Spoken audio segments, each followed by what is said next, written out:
Mr. Joachim, there's a boy outside. He's soaked and says he only wants a piece of bread. Let him in, Joachim replied firmly. No one has ever denied food here. This story will make you cry. Watch until the end. The sky was dark and heavy rain fell over the mountains. The smell of wet earth mixed with the distant sound of thunder. On the porch of a large farmhouse, Mr. Joachim Araujo, a wealthy and respected man, watched the rain fall in silence, as if waiting for a miracle that never came. Many years ago, life had taken from him what money could never buy. His wife had left, carrying their baby in her arms, and never sent word again. The boy's name was Samuel.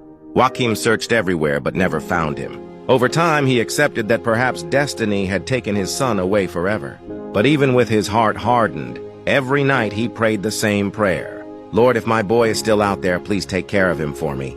That rainy afternoon, while the wind made the windows tremble, 3 knocks echoed from the gate. The farmhand ran to the porch. Mr. Joachim, there's a boy outside. He's drenched, and he says he only wants a piece of bread. Joachim looked toward the road and even from afar saw a small figure shivering in the cold.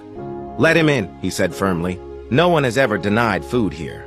The boy entered slowly, his feet covered in mud, his eyes weary. What's your name, son? Joachim asked. Samuel, Sir Samuel de Silva. Joachim felt his body tremble. That name, that last name, it was the same as the woman he had once loved. And your mother, where is she? He asked, his voice trembling. The boy lowered his head. She went to live with God. She told me not to give up, that he would show me a good person along the way. Those words pierced Joachim's heart like an arrow. He took a deep breath, wiping his face, though he no longer knew if it was wet from the rain or from his tears.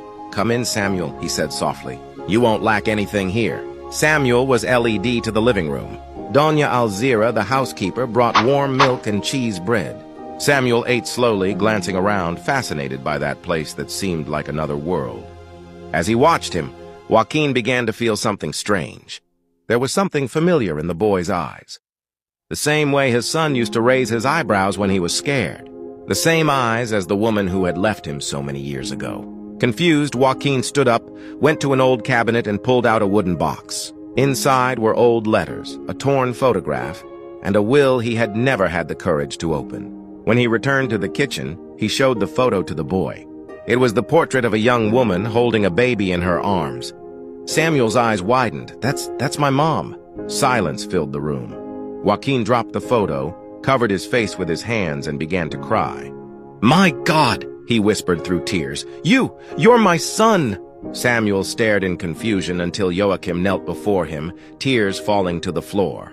Samuel, I'm your father, my boy. Samuel threw his arms around him, crying as he hugged him tightly. With his heart shattered, Joachim could only repeat, God brought you back to me. He heard my prayers. Outside, the rain began to fade.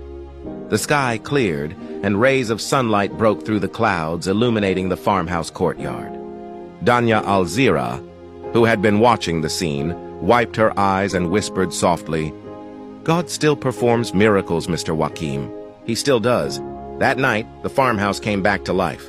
Samuel's laughter echoed through the hallways. Joachim, who once dined alone, now gave thanks out loud.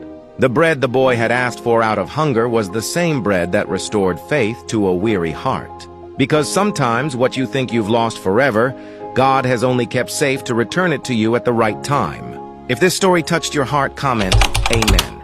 Follow our page and share this story to remind others that God still makes the impossible reunions happen.